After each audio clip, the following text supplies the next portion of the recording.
St. Theophanes the Confessor was a member of the Byzantine aristocracy, who became a monk and chronicler. He is venerated on March 12 in the Eastern Orthodox Church and the Roman Catholic Church. Biography. Theophanes was born in Constantinople of wealthy and noble iconodule parents, Isaac, imperial governor of the islands of the Black Sea, and Theodora, of whose family nothing is known. His father died when Theophanes was 3 years old, and the Byzantine Emperor Constantine V Copronymus subsequently saw to the boy's education and upbringing at the imperial court. Theophanes would hold several offices under this patron. He was married at the age of 12, but convinced his wife to lead a life of virginity. In 799, after the death of his father-in-law, they separated with mutual consent to embrace the religious life. She chose a convent on an island near Constantinople, while he entered the Polychronius monastery, located in the district of Sigian, near Cyzicus on the Asian side of the Sea of Marmara. Later, he built a monastery on his own lands on the island of Kalonymus.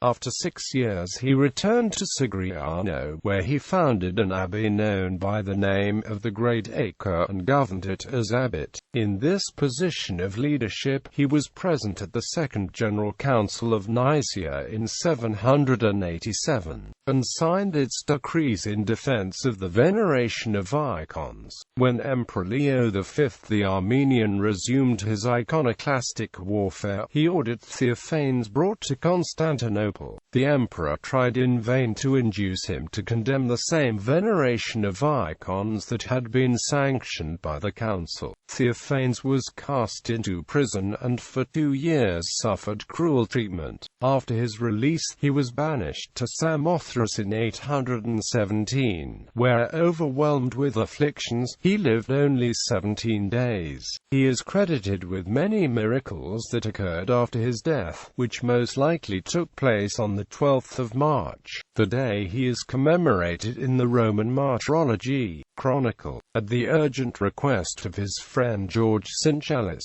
Theophanes undertook the continuation of his chronicle during the years 810 to 15, making use of material already prepared by Sinchalis, probably also the extracts from the works of Socrates, Scholasticus, Sisomonus, and Theodore, made by Theodore Lector, and the City Chronicle of Constantinople. Cyril Mango has argued that Theophanes contributed but little to the chronicle that bears his name, and that the vast bulk of its contents of the work of Sinchalis. On this model, Theophanes' main contribution was to cast Sinchalis' rough materials together in a unified form. Theophanes' Chronicle of World Events, covering events from the accession of Diocletian in 284 to the downfall of Michael I Rangebes in 813, is valuable for preserving the accounts of lost authorities on Byzantine history that would be otherwise lost for the 7th and 8th centuries.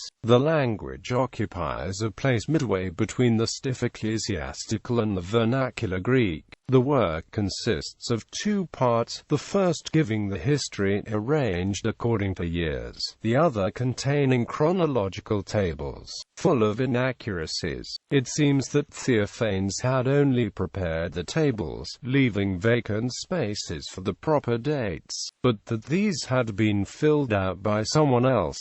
In chronology, in addition to reckoning by the years of the world and the Christian era, Theophanes introduces in tabular form the regnal years of the Roman emperors, of the Persian kings and Arab caliphs, and of the 5 ecumenical patriarchs, a system which leads to considerable confusion and therefore of little value. The first part, though lacking in critical insight and chronological accuracy, which could scarcely be expected from a man of such ascetical disposition, greatly surpasses the majority of Byzantine chronicles. Theophanes Theophanes' chronicle becomes valuable with the reign of Justin II. The point in his work he drew upon sources that have not survived his times. His chronicle was much used by succeeding chroniclers, and in 873 to 875 a Latin compilation was made by the papal librarian Anastasius from the chronicles of Nicephorus, George Singelus, and Theophanes for the use of a deacon named Johannes in the second half of the 9th century, and thus was known to Western Europe. There also survives a further continuation, in 6 books, of the chronicle down to the year 961, written by a number of mostly anonymous writers, who undertook the work at the instructions of Constantine Porphyrogenitus.